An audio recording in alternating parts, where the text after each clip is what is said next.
ঢাকা চট্টগ্রাম মহাসড়কের কুমিল্লার ১৪ গ্রামের নালবাগ এলাকা যেন ফুলের রাজ্য।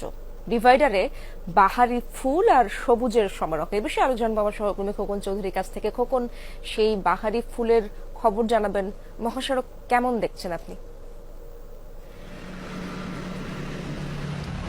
ইসরাত, ঢাকা চট্টগ্রাম মহাসড়কের কিন্তু কুমিল্লার যে দাউদকান্দি, সেখান থেকে প্রায় ১৯২ কিলোমিটার, অর্থাৎ চট্টগ্রামের সিটি গেট পর্যন্ত, তার ভিতরে কিন্তু ১৪১ কিলোমিটার এলাকায় কিন্তু এই ধরনের বাহারি ফুলে প্রকৃতির যে অপরূপ স্বাদ সেটি সেজেছে। আপনি জানেন যে আসলে গ্রীষ্মকালের মধ্যে হালকা বৃষ্টিতে কিন্তু নতুন রূপে, নতুন উদ্যমে কিন্তু জেগে উঠেছে এই সমস্ত ফুল। ফলে যারা এই রোডে চলাচল করেন সাধারণ মানুষের মধ্যে কিন্তু এই লম্বা পথে কিন্তু আসলে লম্বা জার্নির মধ্যে কিন্তু একটি আলাদা প্রশান্তির জায়গা তৈরি করেছে। এখানে কিন্তু সোনালু, জারুল, কুরচা, কৃষ্ণচূড়া এবং বিভিন্ন প্রজাতির ফুল কিন্তু, এবং ফুল এবং ফল পাশাপাশি দুটোই কিন্তু এখানে রয়েছে। অর্থাৎ ঢাকা চট্টগ্রামের মহাসড়কের যে ডিভাইডারগুলো রয়েছে সেগুলোতে কিন্তু একটি অপরূপ সাজে কিন্তু সেজেছে, এবং এই সাজ দেখতে দেখতে কিন্তু অনেকে এখানে আসেন, একটি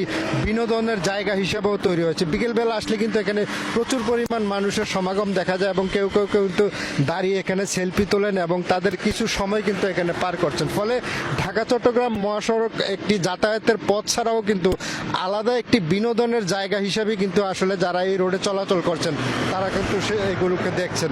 তো ফলে এই জায়গাটি কিন্তু একটি সাধারণ মানুষের একটি প্রশান্তির জায়গা হিসেবে তৈরি হয়েছে। তো সাধারণ মানুষ যেটি বলছেন যে এই সমস্ত যে প্রকৃতির টানে যেটি বেড়ে ওঠা এসব ফুল ফলাদি গাছ যেন প্রকৃতভাবেই যাতে সংরক্ষণ করা হয়, সেইটুকু আসলে বলছেন যে সাধারণ মানুষ যাতে এই সমস্ত গাছকে সংরক্ষণ করা হয়।